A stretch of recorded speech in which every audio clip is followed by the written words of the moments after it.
How you guys doing today? Welcome to Different Perspective. I'm Isaac, I'm Greg. and we're going to talk about what the Cowboys just experienced today. Greg, go ahead. Lead us off today. Well, it was a tough battle out there in New York. Both teams both fighting for a playoff spot.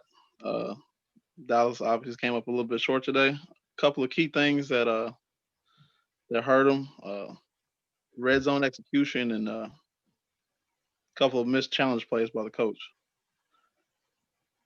With Dallas, I think that the offensive line play played a big factor in the outcome of the game. The Giants were able to get like 5 or 6 sacks, I think, today. Never gave Andy Dalton the clean pocket, so it made a big difference today. I like how you mentioned the coaching play. Um, with Andy McCarthy, or I'm sorry, Mike McCarthy, looking at what happened on the jumbotron, it's kind of difficult for him to say, "Okay, I need to challenge this play," because he doesn't know what happened because it's at the different side of the field. Yeah, yeah, but that jumbotron is very big. The fact that it's big doesn't bring into play that the fact that it's delayed. So it's not going to show boom right away like we see it on national TV. We're gonna see it a little bit quicker than Mike McCarthy has the opportunity to see.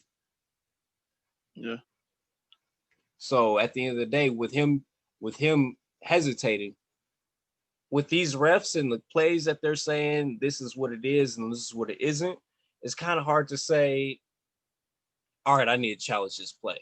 Because what if he did catch it and now he's short of timeout and the media is saying, well, he shouldn't have made that challenge because that's how they do. That's how they do. So I'm not mad at him for not immediately taking that challenge because none of the Cowboys were initially saying, hey, hey, there's a lot of plays where players are on the field and they know what happened and they're saying, "Hey, we need to initiate a challenge." There was nobody on the field initiating any kind of challenge. Am I wrong? no, you're not wrong at all. Um, it was I won't say a bang bang play, but it was a big difference in the outcome. For sure, Because for sure. he challenges it, and they're probably going to win that challenge. The Giants punt the ball, Dallas drives down the field, and they just need a field goal instead of a touchdown. So it's it's a gray line, But hey, it's part of the NFL, part of coaching. That's what makes coaching difficult at times. Is why they get paid the money they get paid for big decisions. And the referees don't make as much because they make so many mistakes, unfortunately. Now, we're not going to get fined for saying these things, unfortunately, but Mike McCarthy, he can't say that. He can't say, oh, well, they should have called the ruling on the field an incomplete pass. Right. That's just my perspective on it. I agree with you. So, and then you also mentioned something else that I want to get into. You said that the offensive line is not healthy. Not healthy, and That's people a that are dynamic factor. very dynamic. In my opinion, in my perspective, I feel like the offense and the defense line are the most important things on a football team because where it starts and where it especially finishes. Go ahead. especially so especially so because if you don't have that the time to make those plays, it makes it a little more difficult. And then with with Andy Dalton being one of the fastest, I think third fastest uh quarterbacks to get the ball out of his hands, he just needs just 1 or 2 more seconds for them to hold that block. If he had the stout offensive line that Zeke had when he got into the league, I don't think we're having this conversation. With the Cowboys, I don't think we're having this conversation if Andy Dalton doesn't get hurt or catch COVID. A lot of unfortunate things happened to the Cowboys this year. Of course, Dak getting hurt, then your All Pro lineman get hurt. You know, But even with that, I feel like Mike McCarthy did a good job this season with everything that's going on with the whole COVID, and they're trying to put a new system in for defense and they're really getting a lot of reps, especially CD Lamb, him being a rookie. He did pretty outstanding himself for not getting that many reps in the offense. I think things still are looking up for the Cowboys. They got a couple holes to fill in the offseason, like the interior defensive line and obviously the offensive line and the interior as well.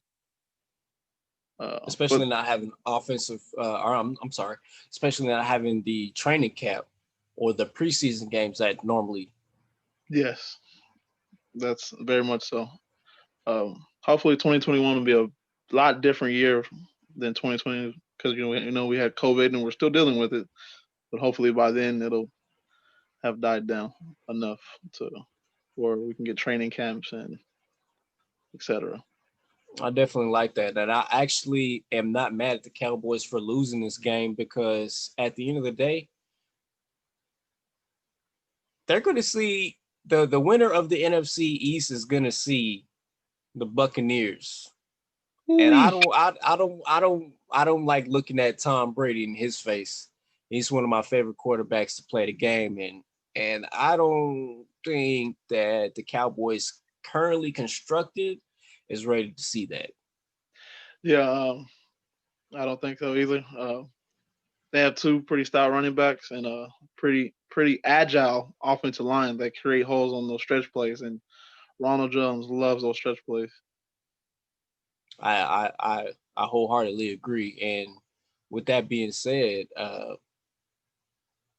the Cowboys offensive line with all the guys that are hurt are definitely not up to the task. No, I don't think so. Tampa Bay's defensive line is just as stout with JPP on that line and uh, others. They would cause a lot of havoc for a guy like Andy Dalton that's not as uh, mobile as say Dak Prescott is. A little bit less stronger. Dak will probably stand in the pocket a little bit stronger and probably a little bit more mobile.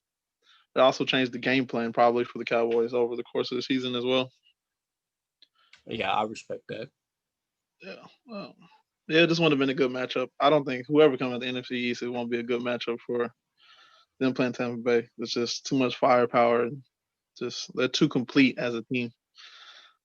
Definitely with a future Hall of Fame quarterback, you got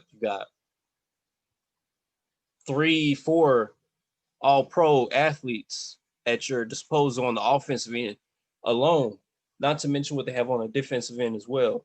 Yes, they got Mike. They got Mike. They got Antonio. They got OJ at tight end. They got a lot of firepower, and of course, like we mentioned, the running backs, Fournette and Ronald Jones. So they're pretty stout. They actually remind you of Dallas in a way, offensively, when Dallas is healthy.